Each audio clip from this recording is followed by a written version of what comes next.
let's go to everyone's favorite segment. Forget about it or Fugazi. All right. We'll read a statement. If we agree with it, we think it's a hot take, we're going to say forget about it. Or if we don't agree with it, and we think it's a cold take, a trash take, we're going to say Fugazi. All right. Listen, JT's been getting into more mobster mafia shows, movies. So I think he's starting to understand. Tell on. Just I think because he's starting I didn't to watch understand. Doesn't mean I've never watched mafia stuff. I think he's. What you're not going to do is disrespect my media intake. Come on, man. One show don't define me. Listen, man. If someone said, you seen Sopranos? And you're like, nah, I'd be like, that guy's not a mobster mafia fan. Sopranos is like the final test. It's not. Sopranos is the capstone of mobster material. Like once I passed all the classes and I'm in my 4th year and I get to the final test, it's the Sopranos. So like until I seen that, I ain't passed. I ain't get my degree. It's actually The Godfather, but you've got to be it's on the list. You can't say that you're. Maybe I came in with my AA already that I could skip past that and just get to the complicated shit. Nah. All right. So first one, you want me to read all these? Yeah, you can. All right. The Panthers GM, which you mentioned earlier, the Panthers GM made a mistake urging the team to draft Bryce over CJ Stroud and Anthony Richardson. I'm going to say Fugazi because it's too early to tell which one of these guys is really going to be the guy. It could be all of them. It could be none of them. I mean, it's only 4 or 5 games into the season. Like, I'm just going to go back and preach patience because this is the same scenario that the Dolphins had with Tua. Herbert and Burrow took off so early. We were like, damn, like we hate that we didn't take that guy. And now Tua looking like he might be the best one at the moment. But the most important thing is all 3 of those guys are franchise quarterbacks. So just because CJ Stroud and Anthony Richardson started out faster doesn't mean Bryce Young is not the guy. So if you really felt that Bryce Young was the guy, you got to wait for that decision to develop before you can say the other 2 guys were the better choice. I'm going to say forget about it because I told you prior to the draft, I'm going CJ Stroud. He's the most NFL ready, and Anthony Richardson is the Justin Herbert of this draft. So right now, you look like the Bo Jackson in this draft. It's so disrespectful. Why you got to be so rude? You acting like his career's over. No, because you trying to come on here with all of a sudden this dude wants to revisit what he said on this show. It's not my fault. A lot of my predictions are correct. On any other show. It's not my fault. A lot of my predictions are correct. But so it's forget about it. Still would have went CJ Stroud or Anthony Richardson over. So they've got a lot of ground to make up in Carolina, unfortunately. Next one, the 49ers are going to win the Super Bowl. Fugazi. You're such a hater. Fugazi. Wow. For two reasons. One, I didn't pick him. Because you're a hater. One, I didn't pick him. I picked him last year to go to the Super Bowl. They let me down, so that's why I didn't pick him this year. Maybe I was a year too early, but that's the first reason I'm going to say is Fugazi. The second is I got statistical proof that tells me they're not going to win a Super Bowl, and I'll tell you why. So, only 6 teams in the Super Bowl era have started the season with 5 straight games of 30-plus points scored. Guess how many of those teams have won a Super Bowl? None. Exactly. So, do you know who tells me? I want to know. History tells me. Who are those 5 teams? Do you have them? Yeah. 2000 Rams, greatest show on turf. 2007 Patriots. 2011 Patriots. Peyton's 2013 Broncos. The 2018 Rams. And the 49ers this year. Those are the teams that have done it. But all those teams made the Super Bowl. Yes, but they did not win. But they all made the Super. They did not win. Listen, they did not win. Hold on. All of those teams made the Super Bowl means 49ers are going to make the Super Bowl, so there's a chance. There's a chance for them to disappoint you like every other team always does. I'm going to say forget about it because I look around the league, and even though your Dolphins are playing really well, but they still have their issues. I don't see a weak link in San Francisco. The kicking game is better. That's why they drafted Jake Moody. Like, I don't see a weak link. So, like, we criticize them for taking Jake Moody so early. It's panning out. You know what you make it's a great point. I knew when I brought this up you were gonna find out that all the teams went to the Super Bowl. But the obvious answer of why these teams have lost is because football is a game of variance. Like you start out that hot, like you're bound to fade out at some point, and sometimes the fade out is at the wrong time, and sometimes you just run into that buzzsaw But that is hot at the right time. And I think it's hard to maintain that excellence throughout the entire season. But JT, it's also, you got to look at this. That 2000 Rams team faced who? The Patriots, right? With Belichick. So that's an all-time great coach. Then you look at the 07 and 2011 Patriots. The Giants just had their number. Yeah, it was a buzzsaw. It was a but style. But that's what I'm and saying. Then you look at the 2013 Broncos. They went up against the Seahawks, which may have had one of the best defenses in the last decade. Then you look at the 2018 Rams, and you say, "Hey, man, I watched the damn Super Bowl. To the Patriots again." So my whole point is, unless so what you're saying is there is no generational buzzsaw in the 49ers way. The one team I would say is Kansas City because we've seen it. Oh, I would say the Eagles are up there too. I could say the Bengals are up there too. I disagree the Bills, with the Bengals. If they get their shit together, they could be up there too. I disagree with the Bengals. I disagree with the Bills because I don't think they're generational, even though they can give the 49ers a problem. The Eagles beat them last year. The Chiefs, I can agree. The Eagles beat them without Purdy. If Purdy's they knocked them out of the game. That's different. And now they got Jalen Carter in the middle being a monster. They're not playing as good this year, and you can see it. Let's face it. Unless they start turning it around, that Eagles team has to go to San Fran. They're not going to beat them. Come on. We'll see.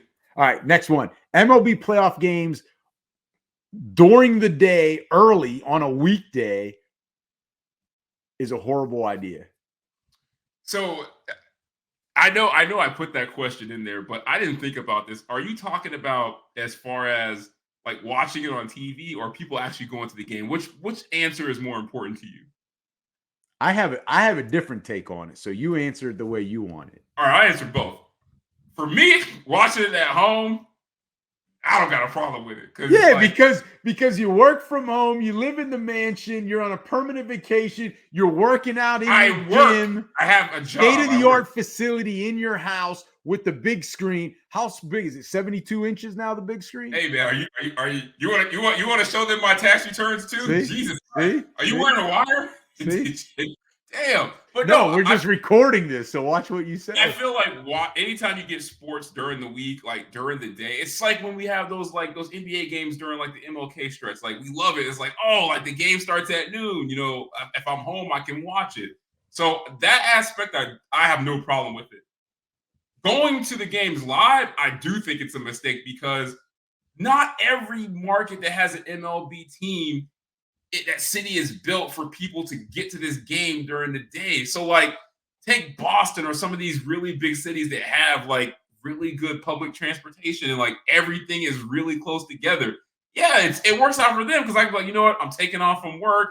I'm going to hop on the train, get down to Fenway, go see the game. If you live in Miami or let's say Tampa, like there's no way it's so hard to get to those games like spur of the moment during the weekday early afternoon. Like you lived in Miami.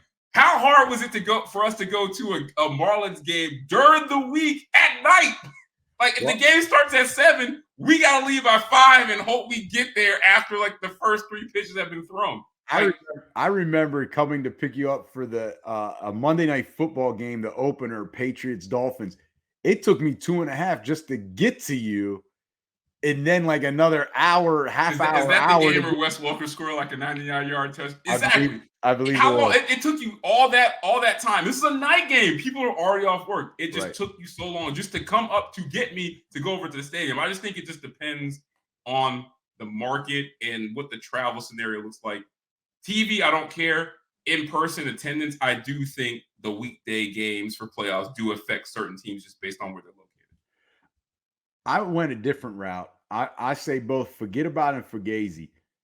The child, like when I was a kid, this is Fugazi. It was a great idea. It's not a horrible idea. It was great. You'd come home from school, games would be on. The Pirates are losing by 15. No, hey, the Pirates were in the playoffs. We were losing to the Braves and the Cincinnati Reds, but it was great because you'd come home in games that would normally start late and you couldn't stay up past, a certain bedtime, especially when you're that young. you can now watch it. You could watch the whole playoff game. This was great. Now, as an adult, with the game starting at 3:00, you're working. So I'm going to say, forget about it. It is really a horrible trying to push this idea. narrative that I don't work. It isn't. Hey, you said it. I did. I'm saying this. Look, I put it on in the background while I'm doing my work. Yeah. All right. Last one. Colin Kaepernick should have accepted the Rock's invitation to play in the XFL. Fugazi, because that would insinuate that he really wants to come back and play football. Like, it's not the first time that there's been some league that he could have joined. I realistically, I don't think he really wants to come back and play. Like, why would you come back at this point? He's been out of the game, what, like 8 years? 9 years? Probably closer to 5 or 6. It feels like 8, 9 years. But I'm just saying, it's obvious if he comes back, he's not going to be the quarterback that we knew he was when he should have had an opportunity to play. And I feel like for him to go to the XFL and play with a less caliber of talent, and all the eyes are going to be on him when he's not in his prime, and I think it's a disservice to him. So I think it's Fugazi that he should have accepted it just because it was offered to him. So I think it does depend on what he wants out of it. If he wants a shot at the NFL again, then I guess he should have accepted it, because we've seen guys, PJ Walker, we've seen guys, quarterbacks go from XFL to the NFL if you play those really guys well. Needed that opportunity to get in the league to get the money. Kaepernick's already been there. I understand. But the thing is, yes, he's got the money, but that was the question I'm asking is, how bad did he want it? Because if he did want to just be able to play again in the NFL, knowing he has the money, but hey, I want to experience that again, then I think he should have went the route of the XFL, because if you're good there, you do have a shot at the NFL. But you're right. If he's not interested anymore in terms of being like an actual quarterback in the NFL, which we don't know what he really wants. We don't, but I will say this, and I have no problem saying this, and this is just me. I feel like, I don't know whether I feel bad for him or this is just a strategy. I feel like a part of his brand is, I have to keep this appearance of, I will keep working to get back to the NFL until I get that opportunity that I want. And he knows that it's never going to come. But I feel like until he gets to a point where it's like, okay, like, dude, you can't come back and play. Like, if he's 45, we know he can't come back. Then he could give it up. But I feel like part of his brand is, I have to keep up that appearance that I really want to come back only to the NFL. But he also keeps doing that because he knows the NFL will never give him another opportunity that he wants. Right. That, I guess that is a fair point. Again, we don't know what he really wants out of it, so it's hard to answer that question because it depends what he really wants out of it. But at the same time, you know what? If he feels a certain way that he shouldn't have to go through the XFL to get to the NFL, because he's done more in the NFL than anybody that's going to ever play in that league. Well, not only that, but I'm saying like a lot of the backups in the NFL, he's done a lot. He's accomplished a lot more. Some of the starters in the NFL, like a Desmond Ridder, Kaepernick's accomplished. Why you got to go straight to Desmond Ridder? Well, because we need to talk about starting quarterbacks, right? And you got to look at some of the guys 32. that I know, but okay, name another one. I don't care. Name another one. Gardner Minshew, like, he has done, Kaepernick's had more success in the NFL than those guys. So, you know, maybe he feels a little bit of a certain way that he shouldn't have to go through the XFL to get a job that these other guys have that have not been as successful as. I'll back your point on this. And this is another thing we don't know is, I think it's crazy, but you got guys like Cam Newton saying, like, if teams come to offer me $5 million to come play, I'm turning that down. I'm like, whoa. Like, Cam, like, somebody, first of all, nobody's offering you $5 million. Oh. If they do at this point, it is desperation. But you're just knocking everybody tonight. The fact that you would turn down $5 million at this stage of your career with all the attempted comebacks, that also could let us know, like, what the psyche of some of these guys that play quarterback and have success in the NFL is, even when they're out of the NFL. Like, maybe Kaepernick's in that same boat as Cam Newton, is like, I'm not coming back for anything less than a starter's salary or $10 million a year. Like, they really might believe that, and that really might be the reason why he turned down the XFL. Like, if guys like Cam are turning down hypothetical $5 million situations. Yeah, but That is true, but like I see their point. They've been to the mountaintop. Why take anything less? In their opinion, might be, or their view might be, Anything less would be uncivilized. Is that what you're yeah, saying? like anything less than that, it's not worth it for I'm them. not paying Colin Kaepernick $10 million. And I love Cap, but I'm not doing it. I understand that. I'd rather get Desmond Ridder for 300 grand. And That's true. you're gonna end up losing games. Hey, that man scored 4 touchdowns last week. It's all good for fantasy, but hey, group on Colin Kaepernick got me the win. Wow. That's all I'm saying.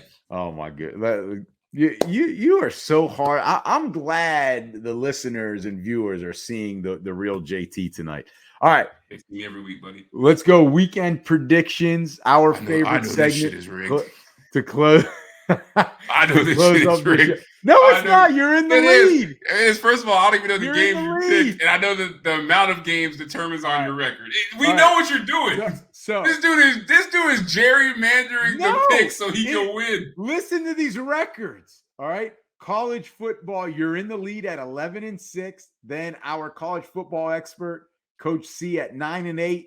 And I'm struggling a little bit. I'm 6-11. So we're gonna have hella college games to talk about. So get ready, get your popcorn. Get ready. We're gonna bet the whole. We're gonna talk about the whole slate. Every top 25 matchup will be on this. I guarantee you. Whoa, we're going group of 5 too. All right. So first one, it's the big one. Let's get right to it. Oregon at Washington. Oh, damn. At Washington. What's the spread on that game?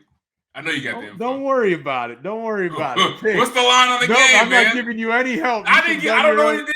You should have done your own research. I'm going to go Oregon. Woo! I'm surprised. Against all my moral fiber on picking Oregon. Because you know why I'm going to pick Oregon? You know why? Because they're playing for wins and they're not playing for clicks. That's why I'm going with them. Because Dan Lanning has convinced me that Oregon is a program of substance. They don't play in Hollywood. They play on grass. So I got to pick them. All right. So Coach C and myself both have Washington. USC at Notre Dame. Oh, that's a classic matchup. USC. So both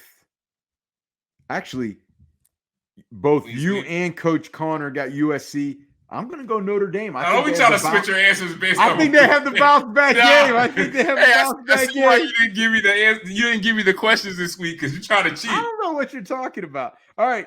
Miami at UNC. Miami. Woo! I'm going UNC. I can't do it. Listen, he said this record is more important than my happiness. Miami, you've got to show me something. All right, you've got to show me. They're going to show you in the record column because your record going to get worse. I've bought the tickets. I've bought the gear. I've bought into the hype. I went to school there. You've got to show me something now. We've bought season tickets for years when I lived down there. You have got to show me something after a loss like that.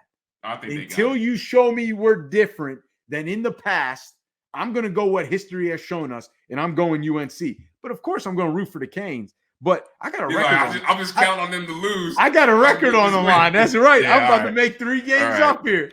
All right. Hold on. Your record's below 500, right? I'm 6-11. You're 11-6. I'm 5 behind. Yeah, you a lottery team. I'm 5.